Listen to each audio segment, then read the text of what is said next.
Hi friends, नमस्कार आप सभी को। चलिए आज हम शुरू करते हैं 9वीं कक्षा की गणित चैप्टर फर्स्ट, जिसका नाम है नंबर सिस्टम संख्या पद्धति। तो आज हम चैप्टर को शुरू करेंगे।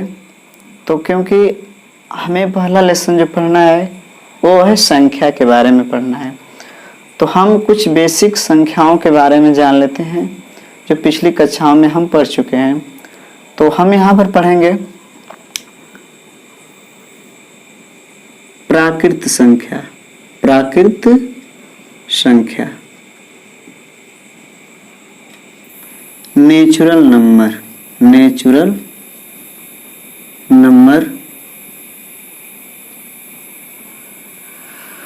तो इसकी परिभाषा होती है गिनती में प्रयोग की जाने वाली, गिनती में प्रयोग की जाने वाली समस्त संख्याओं का संग्रह, समस्त संख्याओं का संग्रह प्राकृत संख्या कहलाता है। प्राकृत संख्या कहलाता है।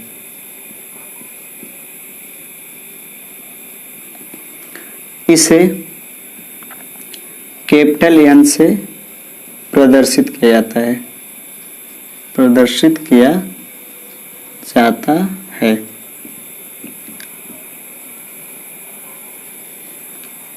तो प्राकृत संख्या किसे कहते हैं?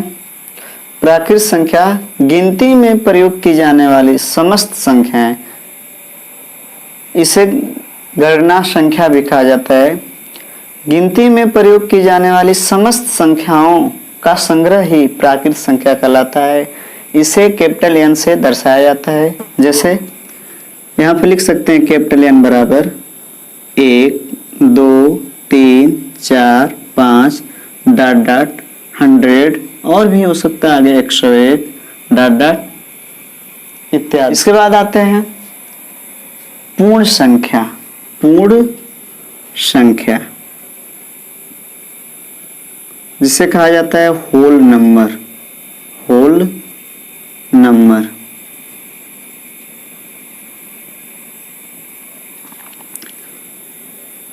यदि प्राकृत संख्या के समूह में, यदि प्राकृत संख्या के समूह में, यदि प्राकृत संख्या के समूह में जीरो को भी शामिल कर लें, जीरो, यदि प्राकृत संख्या के समूह में जीरो अर्थात शून्य को भी शामिल कर लें, शामिल कर लें, तो प्राप्त संख्याओं का समूह, संख्याओं का समूह पूर्ण संख्या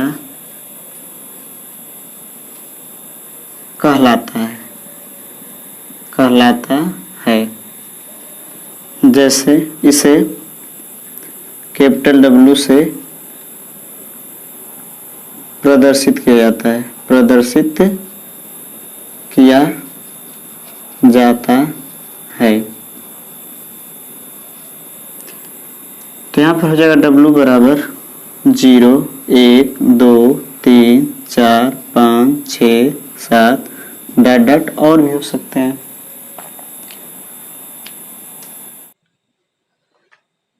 इसके बाद हम पढ़ते हैं इंटीजर्स, पूर्णांक। इसकी परिभाषा होती है यदि पूर्ण संख्या के संग्रह में प्राकृत संख्या को शामिल करते हुए उनके चिन्हों को यदि ऋणात्मक ले लिया जाए,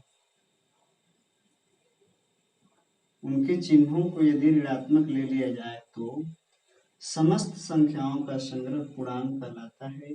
इसे Z या I से प्रदर्शित किया जाता है। यदि इसे संख्या रेखा पर हम लिखें, दर्शाएं, तो देखिए यहाँ पर 0 होता है, और इसमें अगर लिखा जाए तो इसमें होगा जीरो के दाईं ओर, जीरो के दाईं ओर सभी अंक धनात्मक होते हैं, धनात्मक होते हैं। जैसे यहाँ पर 1 तो +1 है, यहाँ पर 2, यहाँ पर +3, यहाँ पर +4, +5, +6 और डॉट डॉट हो सकते हैं। और इधर क्या होता है, जीरो के बाईं ओर सभी अंक ऋणात्मक होते हैं, ऋणात्मक होते हैं। जैसे -1, -2, -3, -4, -5, -6 और डॉट डॉट भी हो सकते हैं। और इसमें एक चीज और होता है, यदि यदि या इस तरह लिख सकते हैं, दाईं ओर स्थित संख्या सदैव बाईं ओर की संख्या से, बाईं ओर की संख्या से बड़ी होती है, बड़ी होती है। जैसे देखिए, अगर मैं लिख दूं 4, 5 तो कौन बड़ा है, देखिए 5 बड़ा है कि नहीं। लिखा है दाईं ओर स्थित संख्या सदैव बाईं ओर स्थित संख्या से क्या होता है, हमेशा बड़ा होता है। या इसे ऐसे लिख सकते हैं -4, -3, देखिए यही बड़ा है, देखिए यहाँ पर बाईं ओर है तो -3 बड़ा है।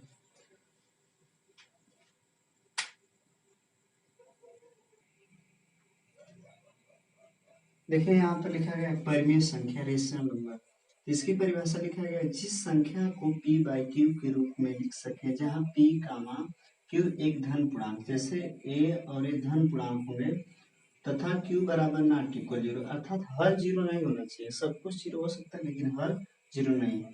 q बराबर नॉट इक्वल 0 तो वह संख्या परिमेय संख्या कहलाती है।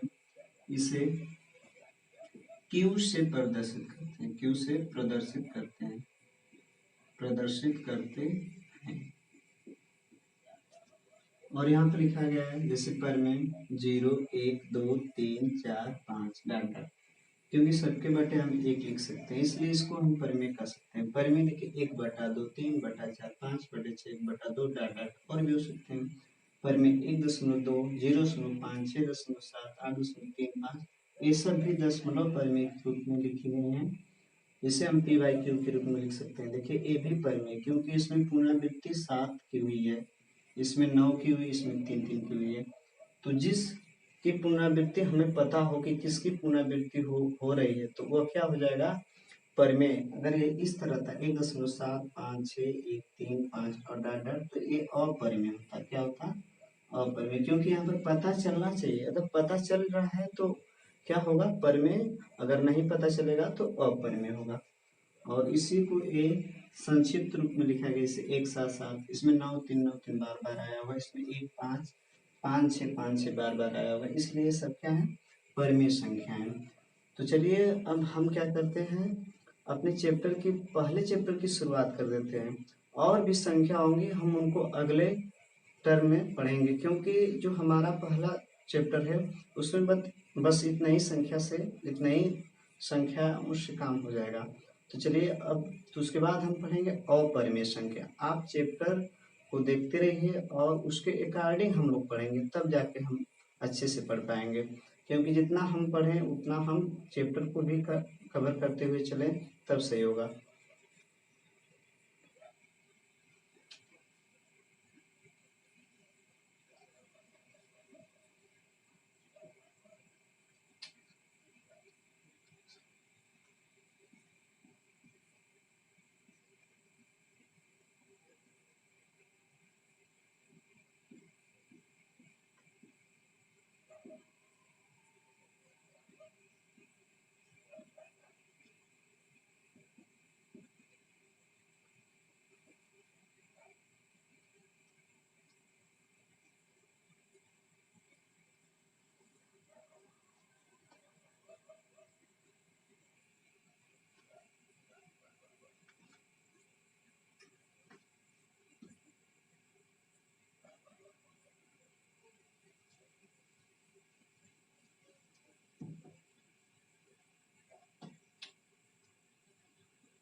देखिए क्वेश्चन दिया है कि क्या शून्य एक परिमेय संख्या है, क्या इसे आप पी बाई क्यू के रूप में लिख सकते हैं जहाँ पी क्यू धन पूर्णांक है। तो इसका उत्तर होगा हाँ, हाँ लिख सकते हैं। इसमें मतलब इसका उत्तर होगा हाँ, क्योंकि 0/1 जहाँ क्यू बराबर नॉट इक्वल 0, तो हम इससे परिमेय संख्या कहेंगे क्योंकि शून्य भी एक परिमेय संख्या होता है। दूसरा क्वेश्चन दिया है इसमें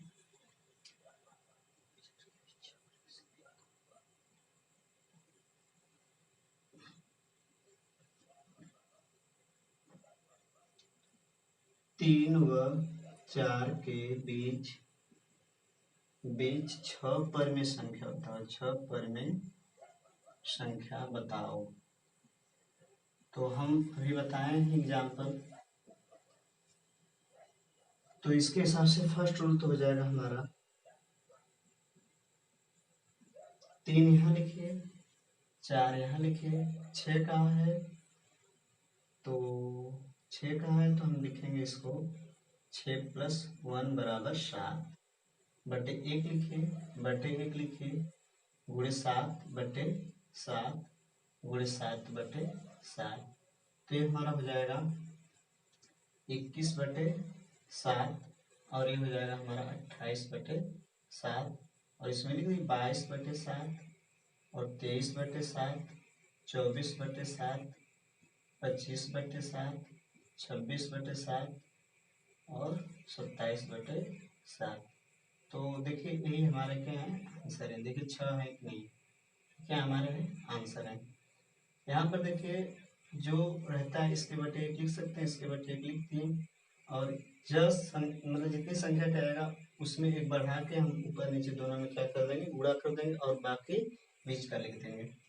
या इस तरह लिख सकते थे या करके 3 4 लिख सकते थे इसमें 3.1 3.2 3.3 3.4 3.5 3.6 1 2 3 4 5 6 तो इसे यहाँ तक लिख सकते थे 3 31/10 32/10 33/10 और 34/10 35/10 और 36/10 और इसे लिख सकते थे 4, क्योंकि ये भी परिमेय संख्या है, इनके बीच में अनंत परिमेय संख्या होती है। तो ये हमारा क्या आंसर है।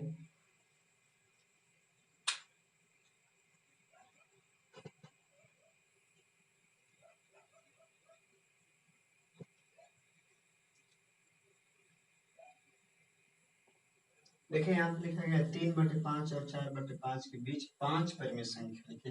तो ध्यान से समझना थोड़ा सा, यहाँ पर कितने का है 5 संख्या लिखना है, तो हम क्या लिखेंगे 5 + 1 लिखेंगे और यहाँ पर 3/5 और यहाँ पर लिखेंगे 4/5 और इसमें किसका गुणा करेंगे 6/6 फिर 6/6, तो ये हमारा हो जाएगा क्या 18/30 और ये हो जाएगा 24/30।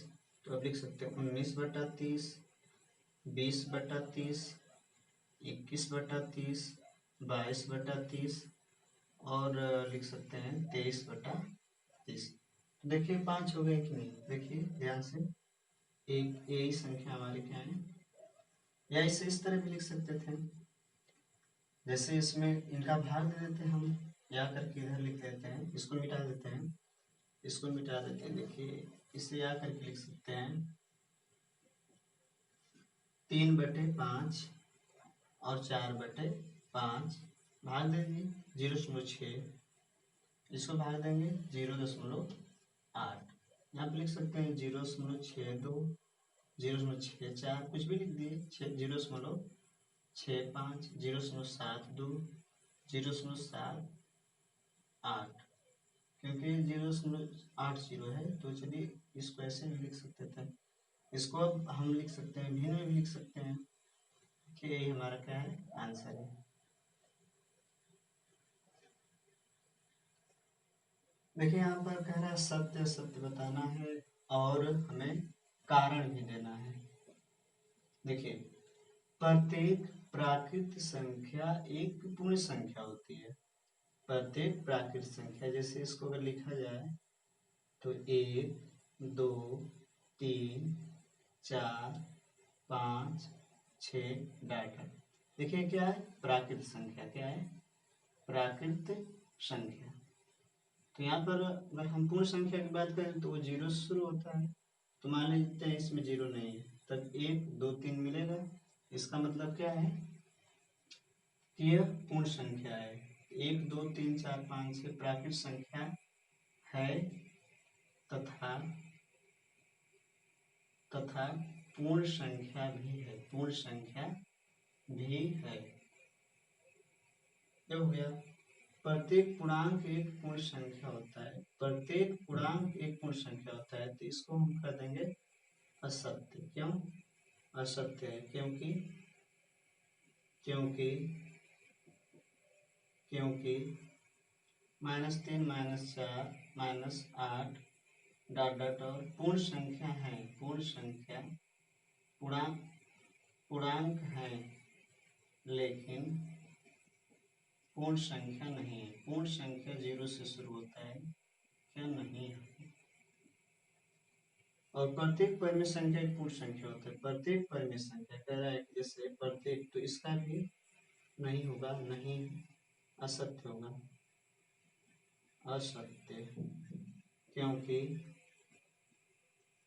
3/4 परिमेय है, लेकिन पूर्ण संख्या नहीं है। पूर्ण संख्या नहीं है। पूर्ण संख्या नहीं है। तो हमारा पहला चैप्टर खत्म होता है। तो हम कल 1.2 के वीडियो में 1.2 पढ़ेंगे। तो चलिए बस आज इतना ही, और आप सभी